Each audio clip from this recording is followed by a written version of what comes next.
I would say the first best step is start with your vision component, which is the 8 questions, and just take a clarity break, go to the beach, take some time out, really figure out the answers to those 8 questions before you do anything. Because as soon as you start building your business, all the shiny things appear. Yes. All the opportunities present themselves. But if you take the time at the outset to figure out what you don't want and what you do want, it really helps to steer it.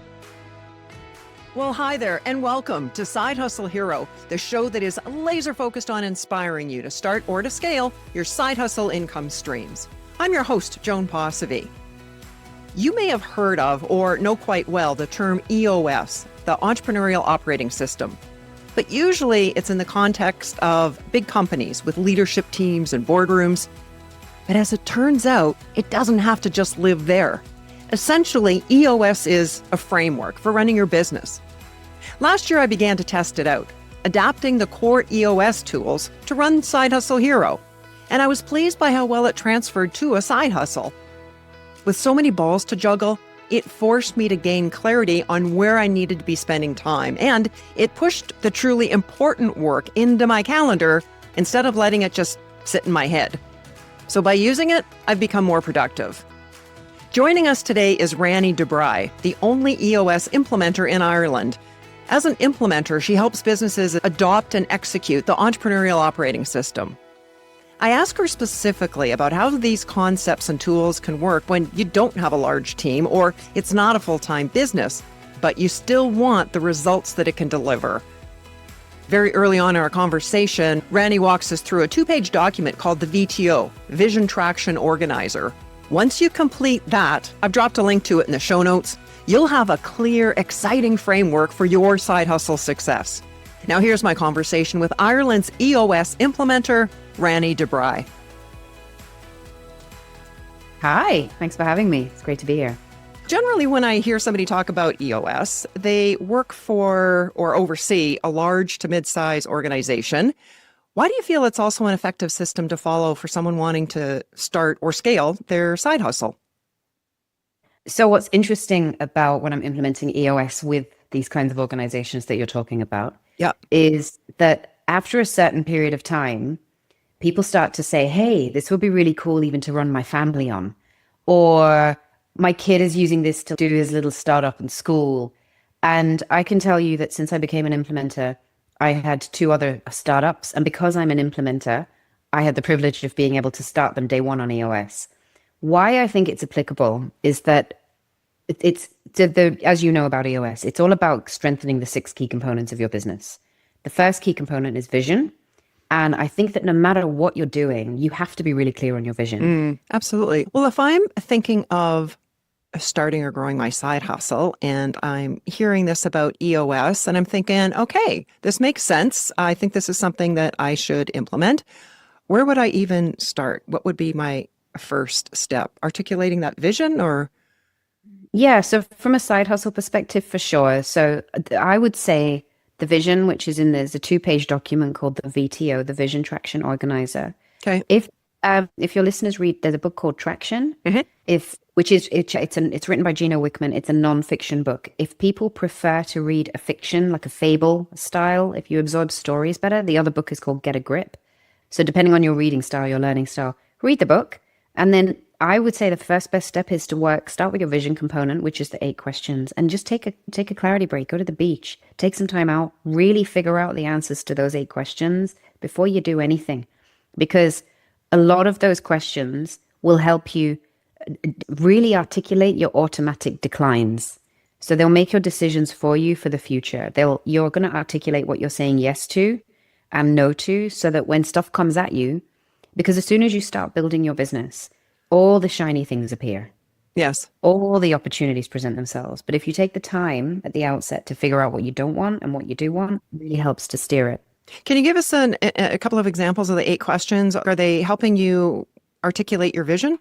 Yeah. So they're really simple and they're the same for everybody. So the first is, what are your core values? Yep. Core values being an essential set of guiding principles that say what you want from the culture of your business, or because to put the right people in the right seats, the core values of a business are usually an extension of the core values of the founder. So yes, you've got to get that right first. The second one is, what's your core focus? And core focus is made up of 2 things. The first is what we call your purpose, cause, or passion. So whatever you think is your why, it's why you exist. And then the second one is what we call your niche or your niche in America. So your niche is just a really simple way of articulating what is it that you do better than anyone else? Like what is your specialty? And then the third one is what's your 10-year target? So your 10-year target is a number one long-range business goal that's just designed for you, just to be very clear on where it is you're headed long term. But here's a tip. It shouldn't be about money. It shouldn't be, I want to make this much money per year in 10 years. It should be something more meaningful, because past a certain income, money isn't the thing.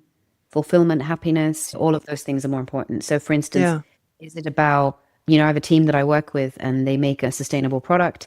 They've expressed their 10-year target in the number of trees they wish to plant.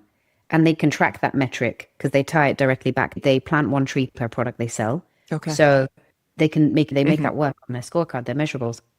So that's question number 3.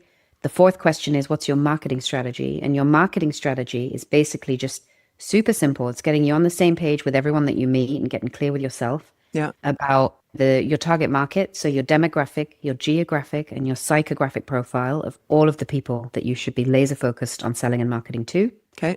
So once you're clear on that, the next 3 parts of marketing strategy are just about the message to those people.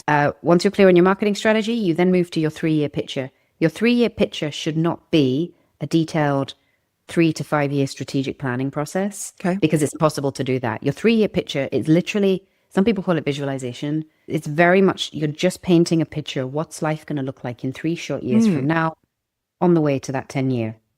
So once that's clear, what that does is, and on this copy of this document is downloadable. You can find it anywhere, right? The VTO, or you can get it from my website if you want. It's a 2-page document. What I've just gone through with you there are the questions that articulate the vision side of the document. When you go to the other side of the document, it's what's called traction. And traction is about taking that vision, bringing it down to the ground and making it real, making it happen. And you use your 3-year picture to set you up for really great 1-year planning. And that's when you set your 1-year goals with your profit, your measurables, and your key priorities for the year.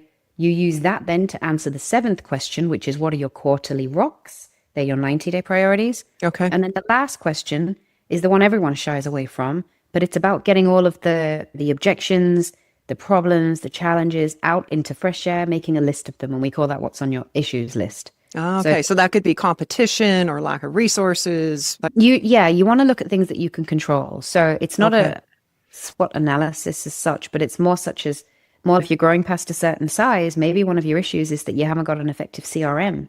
Or maybe, and that's a process issue, right? That's a process. We haven't got a process for handling our leads. If you are growing past a certain size, you've got a people issue because you need more than just you. Is it a capacity issue? Is it a data issue? Do you know what's happening in your business, or is just money leaking through? Like, what's happening? So, right. And if it's a person starting a side hustle, it could be lack of funding, lack of time. Lack of time. Yeah, exactly. Lack of time or lack of some kind of support. And here's what I see as well is that, and this is true for a lot of visionary entrepreneurs with shiny thing syndrome, which I'm very guilty of. A squirrel. Yeah, look, a squirrel. Right. Look at have him here. My little squirrel. Right? Oh, really? Yeah, my little squirrel. So people will hold themselves back because they're in search of perfection. Oh my God, I can't make all these sales calls because I haven't got a CRM. Let me just Google and see what the best CRM is. Oh my God, okay, there's Salesforce and then there's HubSpot and Oh, let me make a spreadsheet and see what it's just procrastination because you're afraid. Just do the damn thing. Your CRM can be 2 shoeboxes, business cards in 1 shoebox. When you ring and put them in the other shoebox, nothing will hold you back if you just stop this nonsense, get it out of your way. Right. So understand the real issue. So in that case, the issue isn't the CRM. The issue is, do I really want this? Yeah. So if you want to get something, and funny enough, you said, what if someone starts a side hustle because they need to make enough money to pay the bills or leave their job? Some motivations surface issues faster than others, right? So some of the best entrepreneurs I've seen are entrepreneurial because of how they grew up and they had nothing. So recognize the issues, deal with the real issue, and stop circling the airport of symptoms. Just land the plane. What's the real problem? Let's fix it. Move on. Ditch the story and get on with the work. Yeah. You mentioned that first thing is the vision. And yes, whether it's a one-person solopreneur side hustle or 1,000 employee corporation, it's important that we're on the same page. And so for the individual, I think it causes us to really articulate and get clear on what that vision is. And then, of course, everything else flows from that. Yeah, 100%. And it's the articulating, but it's also the writing it down and looking at it every single day. I had lunch earlier with a really good friend of mine. She's incredibly successful. She's a solopreneur. And I helped her with the vision piece of this. And she just stuck it on her wall. And she said to me, the fact that I'm looking at it every day makes me think about it in a way that I never did. Mm-hmm. About a year and a half ago, the EOS system was implemented in the large Rotary Club that I belong to. I'm the board of directors president this year. And so as we started implementing it there, this is the first I heard of EOS. So I started applying it to the Side Hustle Hero podcast.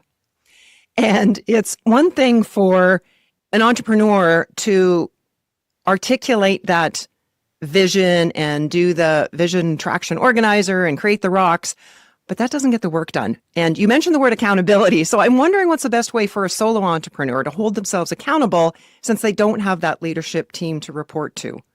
Sure, yeah. You can try and do it yourself, of course. Okay. But I found that anyone that's in the startup world and anyone that part-time, like side hustle, find someone in your community that you're going to be very clear. And actually, when you can articulate your vision just in this 2-page document, give that to whoever, like find a buddy, give that to whoever it is that's going to make sure that you're going to hold it up. And then you do that for them as well. Because you know what? Accountability is black and white. Goals are black and white. You should know they're either done or they're not done. You know, they're set out in a way that's specific, they're measurable, they've got to be achievable, they've got to be relevant, and then they've got to be time bound. For instance, I use weight loss because it's something that everyone understands universally. I'm going to lose a little weight is different than I'm going to lose 10 pounds in 10 weeks. Absolutely. Right. And then checking on that. Did you lose a pound? Did you lose a pound? And so on. Right. Yeah. So, yeah. But you need someone to do that. Now, if you really don't like interacting with other people, you can also do that with AI, but it's not as good. Yes. If you're going to go to the gym, it's easy to not go to the gym and get up at 5 a.m. If you're meeting someone at 5:15, you have to get up. Like you have to get up. Yes. So a second person in the mix is always helpful. Mm-hmm. And I've often described it as a good goal, a clear goal, and it certainly applies to EOS, is when a third outside party can read it and know whether that goal is achieved or not.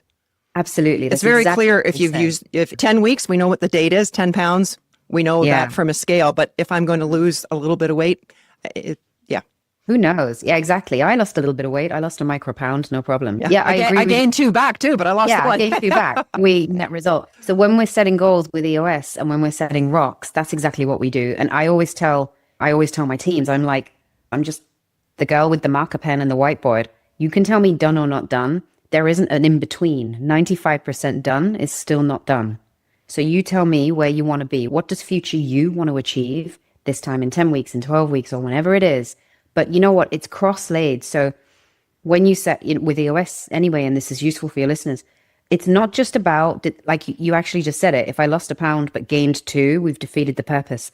I think you have to cross-reference it with other things, such as if you're growing a business, what revenue do you want to be at? What profit do you want to be at? And what is the measurable? What is the one thing that's going to be your, at a glance, this is the thing how we know we're on track, as well as here are the goals we're going to get done. If you can do that with discipline and accountability, you're 90% successful. Well, I was going to ask you actually, because EOS, my understanding of it, stresses having measurable data and scorecards. And I was going to ask you what the key metrics are for a side hustle that we should be tracking. I'm wondering, although there will be differences, I trust you've seen commonalities among winning companies that would apply. Yeah, I mean, so that's a question I get asked a lot. And the real answer is it's not a question of one size fits all, but rather it's a journey. And it's not that with every scorecard, there are going to be some metrics which everyone thinks the ultimate measure of success in a business is turnover, maybe sales and that kind of thing. Mm-hmm. The best scorecards I've seen in terms of being part of the data component, they are nothing to do in the end with lagging indicators because you cannot change it once it's in the rearview mirror. So I always try and work with my teams to say, you know what? This comes in 2 parts. The first is about habit. It's about getting into the habit of measuring something weekly and being able to see patterns and trends develop and immediately being able to jump on something and fix it if it's not working. But the second part of that is Data for the sake of data is fairly useless. What we've got to do is data is something that should tell us something about our business to the degree that we can take action on it. For example, so the best scorecards I've seen in the end, they take about 3 months to fall in love with the perfect version of it. So you've got to take your time to come up with the right measurables. Okay. The best ones I've seen are basically 80% leading indicators and maybe 20% lagging indicators, because the lagging you can do nothing about, but the leading you can definitely influence. For example? Yeah. So we're thinking the same thing. Sales, people always say, oh, well, let's measure our sales. So I go, you know what? Okay, let's run with it. Let's measure our sales. And then they say, well, this doesn't really tell us anything. We can't, when the money's in the bank, then we've got to decide what to do with it. But how about, instead of sales, what about measuring? If you know that you need to get, let's say, I'm going to use stupid numbers here for the ease of simplicity. So let's say you need €1,000 in sales on a weekly basis. What happened before that money landed in your bank? And usually it's, we had to do X amount of proposals or whatever. So how many proposals? So if you had €1,000 is one sale, but that took 2 proposals and each proposal is worth €1,000, that means you got a 50% conversion. Instead of measuring the sale, let's start measuring your proposals, because that gives you a 1-week lead time on knowing what money is going to land in your bank.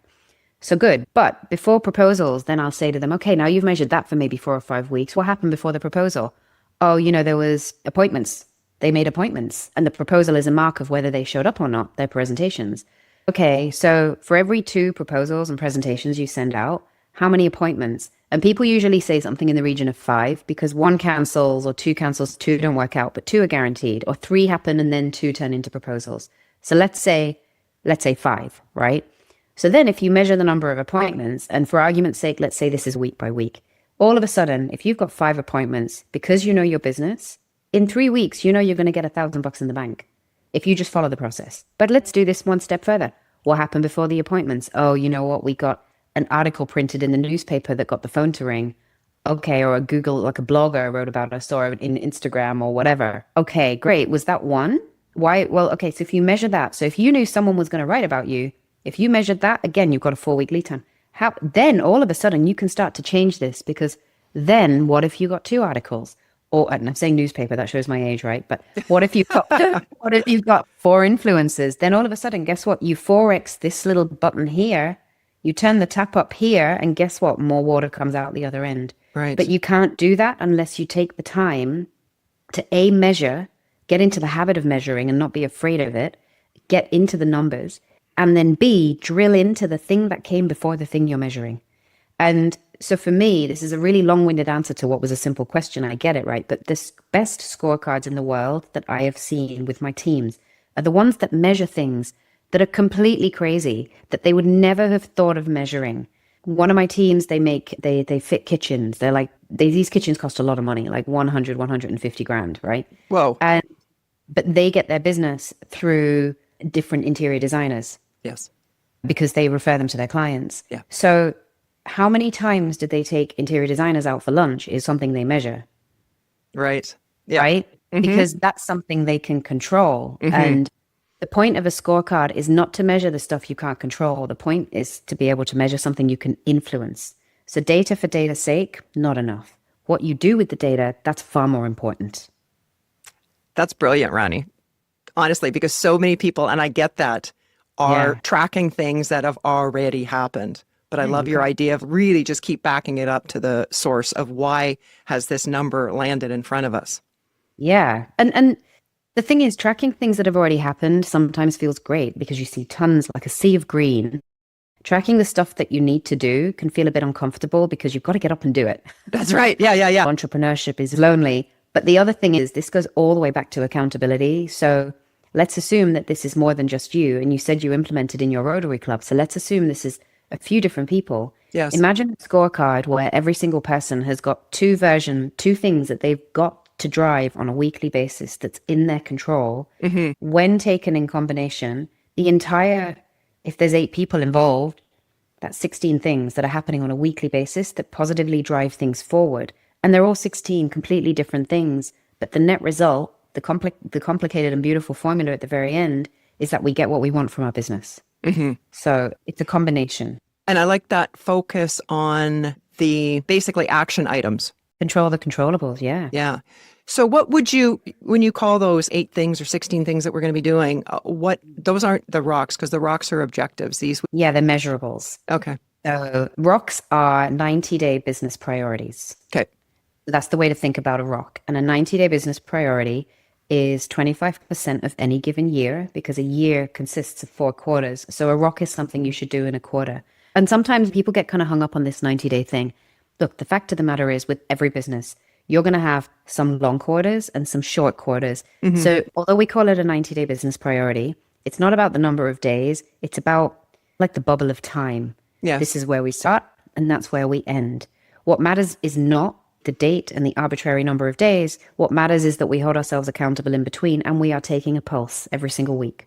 Ah, yes. And for those rocks to be achieved, we've got to have the right people involved. And I understand the term right person, right seat is a core EOS principle. How does that apply when you're hiring, say, your first freelancer or first contractor? So from the point of view of someone who's starting a side hustle, so if I assume this is one person, hence hiring their first person. So I'm going to tell you a funny story, and it's very relevant. So in setting all of this up, you were working with Viv, who is on my team. Viv's colleague is a girl called Adele. And Adele was my first ever employee, maybe 20 years ago now. And she was somebody who came into my business. And she, for me, was a core value fit. Now, I didn't know about EOS back then, right? But instinctively, I knew that she fit me. She fit what I was doing and where I was headed. And it was a very instinctive thing. So when we started this conversation, I talked about the vision, which is question number one on that vision is, what are your core values?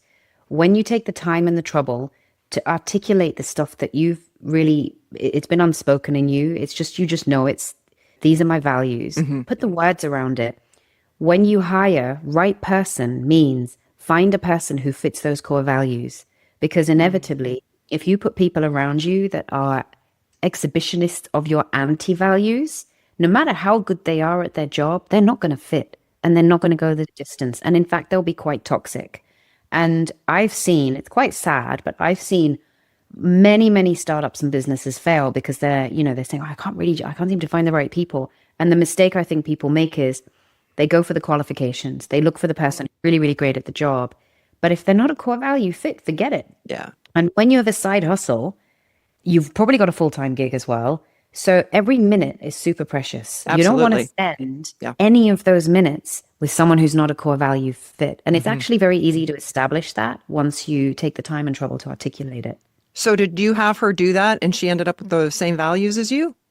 She was my first employee, and then she moved to Australia, came back to me again. She moved again, and then now we're together for a long time. We're like the Ross and Rachel of business. But when I did my core values, when I became an implementer, so EOS has core values, but my personal core values, absolutely a fit. Yeah. Couldn't be more different in some ways in our personalities, but absolutely a core value fit. And I was actually talking to the guys today about we're going to have to hire someone new. And I was saying, guys, we have to protect our team dynamic. So core value fit people only. I'm religious about it. Has to be. You got to protect your energy. Absolutely. Well, it's not uncommon for someone running a side hustle to be doing, well, everything. But for those who want to scale, what does it take to mentally to shift from working in your side hustle to working on it? Ooh, many things. I think the biggest thing, in EOS, we call it letting go of the vine, but it's basically being willing to let go of all the things that you're desperately trying to cling on to. Right. Understanding you need to, it's self-awareness. So when side hustle graduates to startup to entrepreneurship and goes through this scaling journey, you are, as an entrepreneur, forced to confront yourself and learn all these things along the way. And I think that the sooner you can do that and get out of your own way, hire around you, stay in your lane, and then hire around you, the better it is for everybody. So if you can do that, and if you can understand your own strengths and weaknesses, then inevitably you're going to hire the right people around you and put those in the seats that you can't do. Yes. And if you get out of the mindset of, I've got to do everything myself, I've got to control and I've got to grasp, and oh my God, if you want to get anything done, I've got to do it myself, that kind of thing. Yes, it's just quicker if I just do it myself and I know what I want. Yeah. So That's really it. I think the mindset shift is really just about being willing to let go and trust, but then being willing to let go and trust, you've got to have a core value person first. They've got to fit you first. Well, I've often said that we have our successes and then we have our learning experiences. And I've found that it's in those learning experiences where we really learned the most. Yeah. What's one epic or hilarious fail that you've encountered? And what was that lesson? What did it teach you? Oh, wow. Okay. So this is really bad. Not many people know this. So I want to tell you, like many people who sit in what we call the visionary seat in EOS, I'm hardwired as I'm addicted to entrepreneurship. I've got a new idea every 5 minutes. And the number of domain names I own is ridiculous because I'll have a new idea and guilty. I'll be like, oh my God, I've got this amazing, right, see, it's an amazing domain name. And then the next morning you wake up and say, oh my God, that was awful. That was a stupid idea. But I'll keep on to the domain name just in case. Years and years ago, before I had kids, my now husband and I lived in rented accommodation. And there was a limit to what we could do and amend. But our landlord was really cool. He said, you can put pictures up, you can do this, you can't do this, you can't do that. So I'm really not good at all with DIY. I'm absolutely allergic. And I had pictures that I wanted to put up and I had little tweaks that I wanted to make. And every time I would ask, he wasn't my husband then, he was my boyfriend. Every time I would ask him, I'll do it. And then he would never do it. But we had a neighbor I always saw, and she was married, I always saw her husband would be doing stuff. So one day I just thought, forget this, I'm going to go and ask him. Right. And sure enough, when I asked her husband, hey, can you come up and hang these pictures up? My then boyfriend got very annoyed. And I said, well, you know what? Like, her husband did it and you didn't. So what am I going to do? Like, what do you want me to do? I got the job done. So the next morning, this was percolating in my subconscious clearly. The next morning, I remember it clearly. It was a Saturday morning. And I thought, you know what? There's a business in this. Because I was talking to my girlfriends and they were like, oh my God, that's what happens in my house too. But then he'll go and do something for my cousin or for my mom or my father. So I said, you know, what if we start a business called rentmyhusband.ie? And we pay our husbands for odd jobs. I did not think of the optics of that on the outside. I just thought that right. The idea was solid. Did you get the website? Did you get the URL? I bought the URL. I think it was Rent My Husband, Rent My Boyfriend. I like whatever it was. I was very, very excited about this idea. So that was Saturday morning. I went out that night for dinner with my same group of girlfriends. And I said, guys, guess what I've done? Like, I've got this really great idea. And I'll never forget their faces sitting around the restaurant table. They were like, what are you thinking? And they were like, you can't call your business anything but that. If you're me, I get the idea. But no, their horrified faces told me everything I needed to know about it. So that was probably one of my fails. I've had many fails, but that's probably one that sticks out. A very short-lived one then. Very early on in our conversation, you mentioned that EOS focuses on, I believe it was 3 things, and one of those was health or healthy. Healthy. Talking about health of the business, or maybe you can clarify that for me. Yeah, it's team health. So team function and dysfunction. So happy, healthy leadership team who really enjoy spending time with each other and can work really well together. Because, what I've seen is the ability for a business to grow is in direct proportion of the ability for its team to be able to work together in a healthy way. Okay. So team health is the number one competitive advantage in any industry. It doesn't matter. When you've got a strong team, you can tackle anything. But in order to have a strong team, there needs to be, a foundation of trust. There needs to be the ability which leads to the ability to enter into healthy conflict. Debate is normal. Yes. We have to be able to do that. And when you have healthy conflict, that means you can make a commitment that you mean. And when you have a commitment, then, and only then, can you have true accountability. And when you have accountability, guess what? You get results. Yeah. So in a scaling business, sometimes, and actually with businesses as well that start as side hustles, people make the mistake of thinking the one person that was with them at the beginning of the journey is the person that's going to be with them and be the catch-all for everything. And sometimes we hit ceilings. Everyone hits the ceiling. Yes. It's about understanding just because they were at this role and just because this is where you are, it doesn't mean that's a forever deal. We've just got to understand that. But the problem is they're not clear with themselves and each other about their expectations, and hence communication suffers and dysfunction appears and That's all right with two people. Well, it's not all right with two people, but it's easy to manage with two people. Yep. Much harder to manage in a team. And everything that you've just mentioned, Rani, applies exactly to families as well. Oh my God. Yeah. Relationships. So much is in the unsaid, right? So much is in the unsaid. And rather, it's just about having the courage to surface it and say it, but with kindness and compassion. And if you're growing a business and there becomes an unhealthy dynamic in your team for whatever reason, what's important is to address it and deal with it and not let it fester. If you could have every new entrepreneur adopt just one EOS habit starting tomorrow, what would it be? Ooh, just one? Just one. Oh, well, you know what? For me, can I cheat and do two? Sure. Well, a habit and a principle. Habit and a principle. They're kind of two, okay? Principle, I would say, please, please, please, core values. Just be a magnet for core values people. And those are the people that you want in the boat that you're rowing across the sea in. Don't let non-core values people into your boat just because you think they're good at what they do. If they give you the icky feeling inside, this is not working, they upset my team member, this is wrong, you save yourself the hassle. Stick to core values. However painful it seems, It's an expensive mistake. Does that principle. Habit, I would say use data. Get measuring. I'm a numbers person. I love maths, right? I love to maths the hell out of anything. I'll do a quadratic expression in my spare time when I'm bored. I love numbers. So this is not, and data is something so many people shy away from because it's just fun and sexy and exciting. But as early as possible, get an accounting package. There's plenty of free versions out there, and track every penny, track every bit of data you can, put it on your scorecard and look at it every single week. Every single week.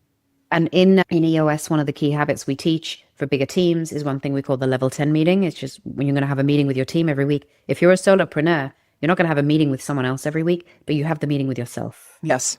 Yeah. Go through your scorecard, check on your rocks. So scorecard, if I could pick one thing, do that because I'm a data person. I love data. And I find sometimes too, as a solopreneur in the past, it was very difficult for me to really spend the time to focus on the big picture because I've got all these more like task-driven things that needed to be done. So at one point I booked off a few days. Essentially, I had a corporate retreat for one. Great. Just to pay attention to all these things that I knew that were important, but clearly from my actions, I wasn't demonstrating that. And it can't come back to, listen, Joan, you need to ditch the story that you need to do this or actually get it done. And so that was my solution. Yeah. Well, what's the best way for our listeners to connect with you, Rani? LinkedIn. Okay. So I put stuff out on LinkedIn every single day. Some of it's EOS related, some of it's entrepreneurship related. Okay. A lot of it's just me rambling and something that happened to me last week. I love to tell my stories. LinkedIn. And then if you just put into Google EOS Implementer Rani Dabrai, you can find my microsite. And then I don't know when this is going out. It's not live now, but by the end of the year, my personal website will be live, ranidabrai.com. Very nice. We'll look for it. But in the meantime, we'll definitely drop those 2 links in the show notes. Yeah, thank you. If you could give one piece of advice to your younger entrepreneurial self, knowing everything that you know now, what would it be? If only we could do that. Yeah, if only I could shake my younger self and go back. It's really interesting you asked me that because I was confronted with that question, the answer to that question yesterday. My team at Viv, who you've been working with, pulling together some posts for me, found this old picture of me on Google. And I love my fashion. I love flamboyant stuff. I always have. But for some reason in my early days, I thought that I had to dress very corporate. So I bought all these suits. And I mean, I never wear brown, right? But I bought like a brown suit. It was hideous. I don't know what I was thinking. And then there was another one. I looked like a magician. It was purple. It was awful. And there was a picture of me, and God forbid, it was actually, again, in a newspaper. And there was a picture of me with my arms folded, and I'm wearing this damn suit. And I wish I could go back to that girl and say, what are you doing? Just you do you. Yeah. Because the minute I embraced who I really was, all of a sudden, A, I was happier, which meant B, I attracted better people around me, more core value fits. I just got more confidence in myself. I was trying to be someone I wasn't. And when you do that, you also seek the opinions of people who don't matter. Right, to you. They matter to who you think you should be. Yeah. And it's not that people don't matter, but you can't pay your bills with other people's opinions. And if you're being true to yourself, the only opinion that matters is yours. And yes, you don't want to go out and start stupidly making chocolate kettles. That's not a great business idea. Yes, you want to seek wisdom and counsel. But if I could go back and find my younger self, I'd say take off that damn suit. Just be yourself. Wear all the funky shoes and wear all the stuff. Stop trying to be someone else that you think you should be. Yeah. Because I think when you're truly yourself, like you do you, and embrace life, embrace the world, dream big. Because I think I really held myself back by trying to be someone I wasn't. And then that really gives you the ability to express your inherent gifts. Yeah. Because there's no one that has that exact makeup of experience and talents and abilities. And you let that flourish, man, sky's the limit. Yeah, exactly. And you're happier. And you set a better example for everyone around you. And then you do better work as a result of that. Yeah. I mean, who wants a world full of sheep? Right. We don't need that. We need individuality. We need flair and fun and just let's be weird. Go and be weird. I mean, not, I've got eyeballs in my freezer weird, but like weird. Go and fun. Go and have fun. Yeah.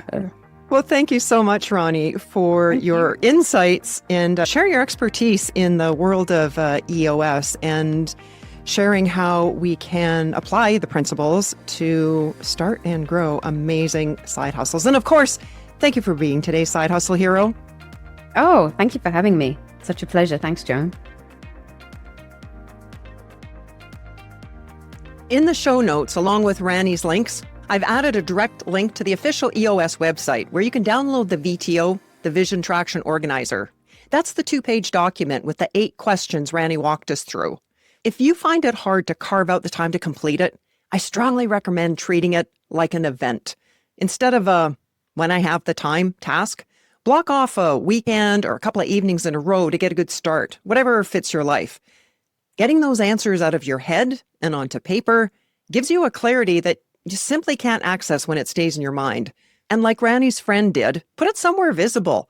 So every day you're reminded of the bigger, more exciting version of your side hustle that could exist 10 years from now. When I did my corporate retreat for one, the one that I mentioned during our conversation, I literally packed up my stand-up paddleboard and held my board meetings on the water. And it worked. Removing yourself from the normal environment can change your perspective and help with your focus. And know that if your overriding 10-year vision is big enough, you won't know how to achieve it yet, but you will almost always know that first step. Take that step, and then the next one becomes visible. Go as far as you can see, and when you get there, you'll see how to go further. If you work through the VTO, let me know how it goes, and tell me what the most beneficial piece of it was for you. I'd love to hear about it. Well, that's a wrap for today. If our chats are sparking your entrepreneurial spirit and providing valuable insights, consider showing your support by visiting sidehustlehero.com/support. That's where you can shoot me a virtual coffee. It's a real thing and a fun way to give the show a caffeinated thumbs up. Thank you so much. In the episode description, you'll find a link to the official EOS website, Rani's LinkedIn, and our full show notes, which live at our website, sidehustlehero.com. While there, be sure to grab a copy of my 28-page guide called Smart Start, From Idea to It's Live in 7 Steps. It's free for now, but not forever, at sidehustlehero.com. If you're enjoying what you're seeing in this podcast, it would be so appreciated if you would take a moment to add your comment, share the episode, and please subscribe. It'll let others know that there's valuable content here to help them start and grow their side hustle. Thanks for watching, and hustle on.